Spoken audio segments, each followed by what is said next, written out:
Hey, what's up everybody and welcome to another episode of Lorenzo's Bad Cooking. So if you have very poor or mediocre cooking skills like I do, then I'm your most relatable guy because we're gonna make a lot of good videos about bad cooking. But today we are not gonna be cooking anything.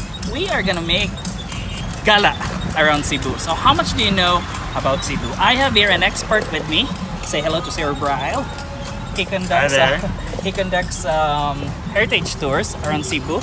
So we're gonna see what Cebu really has to offer. What you know about Cebu is the lovely beaches, the tourist spots, and then the great food, the lechon. But there's more than what Cebu can offer.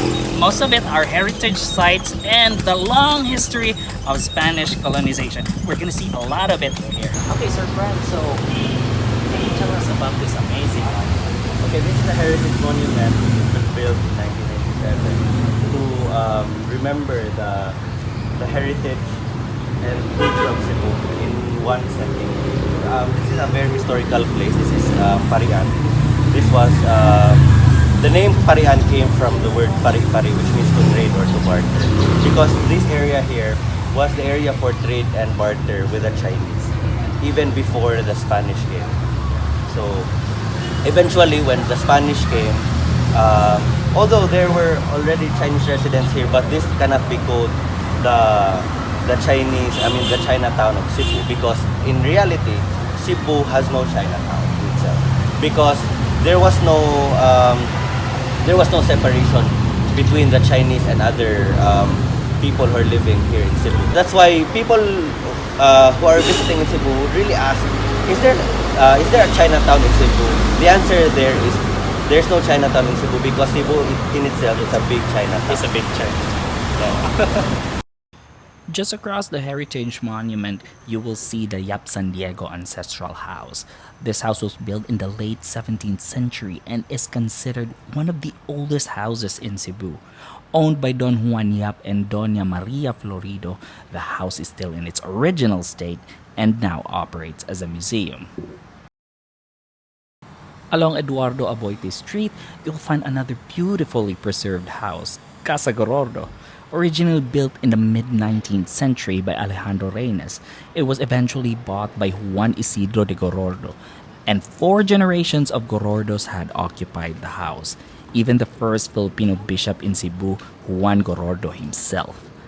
Casa Gorordo is now owned by the Ramon Aboitiz Foundation Incorporated and now operates as a museum.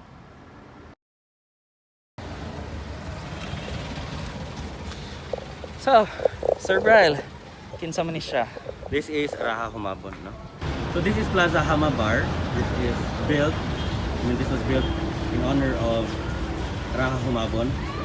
And you know, Raha Humabon was the chieftain of Cebu when Magellan came here in April 14 of 1521.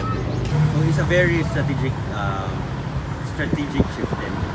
When Magellan arrived here in Cebu, dugay kayo sila kadunggo. Because Humabon really asked for taxes. Because before you trade with them, you need to pay taxes. So in ana ka grabe negosyante gyud kay guna si Humabon. Before you step in, I don't care if you're a foreigner, if you are an emissary of the most powerful king in the world, as told by Magellan, no? So karon kanang ningo si Humabon, you have to pay your taxes first, because people who are coming here in Cebu, even if they're from Thailand, from other parts of Southeast Asia, they need to pay their taxes, because you are trading with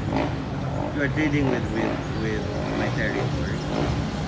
So it took a lot of diplomatic activities just to let them in, just to let them dock here in Cebu. So there was what we call the blood compact, or kasi-kasi, because they have to cut their heart. On to one of the most recognizable sites in the country. The stone kiosk houses Magellan's Cross. The murals inside the kiosk depicts the Catholic conversion of Raha Humabon and his wife. It has been 500 years since Fernando Magallanes had arrived in the Philippines, and the cross inside pays homage to the original cross planted by the Spanish explorers. You can buy candles from the women near the kiosk and they will offer prayers in behalf of your intentions. And lastly, we visit Palm Grass Hotel. This heritage hotel displays a collection of heritage memorabilia from the history of Cebu. This painting here depicts the victory of the Cebu Revolution, which was December 29, 1898. So here, the Cebu Katipunan movement got successful in their undertakings for freedom. So it was here, makita nimo, this is the Cebu Metropolitan Cathedral. So among them is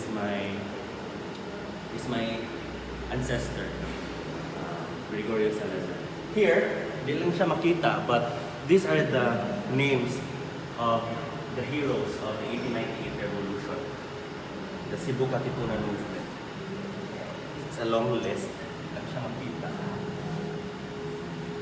But that's from A to Z, alphabetically. Okay, this is the Vestidora, no? This is the believed to be the uniform of the Katipunan movement. So according to some urban legends, it possesses one special powers. So that for the Katipunan members, members of Katipunan. This is also believed to be special vestment of Leon Kilat. Really? Ito Leon Kilat kay paspas ito siya. As fast as lightning. As fast as lightning. Oh, because usang man siya sa mga Judayo na patay. Okay. However, in Karkar, he was killed of a family there in Karkar because they were the people in Karkar were also warned if they will not be able to catch Leon Kilat, some of the houses or most of the houses there will be burned. Okay. Down. So they had to do it. More na daghang kayong issue about that. Is it what we call betrayal towards the Katipunan movement, or was it done because of also thinking about the welfare of the people? No? Okay, so no good ang balay dito kabalay at Karkar. But morning siya nga legend. Because of that legend, he was stabbed multiple times just to ensure that he's already dead. Okay, they believe that mabuhi yun siya. Okay, grabe kung Because they believe this vest is powerful, yeah? About these anting-antings, I know a lot of Filipinos nowadays still believe in the power of anting-antings or this, what we call the amulets. Amulets. Of course, this is still part of kanang syncretism, no? Kanang wa pa man gyud na di man gyud na itong ma-fully erase atong pre-colonial past. So the pre-colonial past, then our Christianity, and then there's what we call syncretism. That's why mo na siya kanang mga belief on the amulets there that possesses special powers that will help people to from impending dangers. We all know that Mango Avenue's new name is General Maximum Avenue, no? That is named after General Arcadio Maximum here. This is General Arcadio Maximum, who in turn, after Leon Kilat's death, led the Katipunan movement in Cebu. And they got victorious in May of 1898, together with Luis Flores. Og dito na human ang atong heritage tour. Daghang salamat kay Sir Bryl for taking me around the historical sites of Cebu, and see you next time. Sir Bryl, salamat. You're always welcome.